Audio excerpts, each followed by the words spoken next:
বিশ্বকাপের নকআউট পর্বের high voltage ম্যাচের আগে মাঠের বাইরের উত্তাপে ফুটছে ফুটবল বিশ্ব। শেষ ১৬ লড়াইয়ে বাংলাদেশ সময় বুধবার সকালে মুখোমুখি হচ্ছে স্বাগতিক যুক্তরাষ্ট্র ও বেলজিয়াম। এর মাঝে ম্যাচের চেয়েও এখন বড় আলোচনার কেন্দ্রবিন্দু মার্কিন স্ট্রাইকার ফলারিন ব্যালোগানের লাল কার্ডজনিত নিষেধাজ্ঞা স্থগিতের নাটকের সিদ্ধান্ত নিয়ে।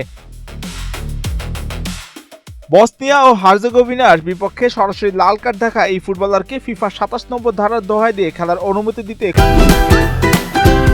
Optical brighter photo catalyst active granule সমৃদ্ধ বসুন্ধরা পাওয়ার ওয়াশ ঝলমলে কাপড়ে ফুরফুরে মন। ক্ষোভে ফেটে পড়েছে প্রতিপক্ষ দেশ সহ সারা বিশ্বের ফুটবল সমর্থকরা।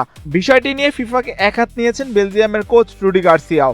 আনুষ্ঠানিক সংবাদ সম্মেলনে ব্যঙ্গাত্মক সুরে তিনি বলেন, আমার জানা ছিল না ফিফার জন্য ৫ জুলাই আর ১ এপ্রিল অর্থাৎ এপ্রিল ফুলস ডে একই দিবস। সরাসরি পক্ষপাতিত্বের অভিযোগ তুলে ক্ষোভ প্রকাশ করেছে বেলজিয়ান ফুটবল ফেডারেশনও। এক বিবৃতিতে তারা একে ফুটবলের ফেয়ার প্লে ও সমাধিকারের পরিপন্থী বলে আখ্যা দিয়েছে। সংবাদ সম্মেলনে উপস্থিত রিয়াল মাদ্রিদ তারকা ও বেলজিয়ান গোলরক্ষক থিবো কোর্তোয়া তীব্র বিস্ময় প্রকাশ করে বলেছেন, ম্যাচের ঠিক আগের দিন এমন সিদ্ধান্ত পুরো ফুটবল দুনিয়াকে প্রশ্নের মুখে দাঁড় করিয়েছে। তবে মাঠের লড়াইয়ে এর জবাব দিতে চান তিনি। এদিকে ফিফার এই সিদ্ধান্তে সমালোচনা করতে ছাড়েননি নরওয়ের কোচ স্টিয়ান সোলবাকেনও।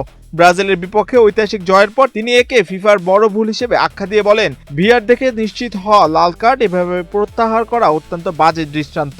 এর ফলে স্বাগতিকরা নিশ্চিতভাবে বাড়তি সুবিধা পাবে, যা বিশ্বকাপের ভাবমূর্তি নষ্ট করছে। এর আগে গ্রুপ পর্বেও একই নিয়মে সুবিধা পেয়েছিলেন ক্রিস্টিয়ানো রোনালদো, যা এবার স্বাগতিকদের দেওয়ার পর ফিফাকে কাঠগড়ায় দাঁড় করিয়েছে ফুটবল দুনিয়া। মাহিরুজ্জামান, বাংলাদেশ প্রতিদিন।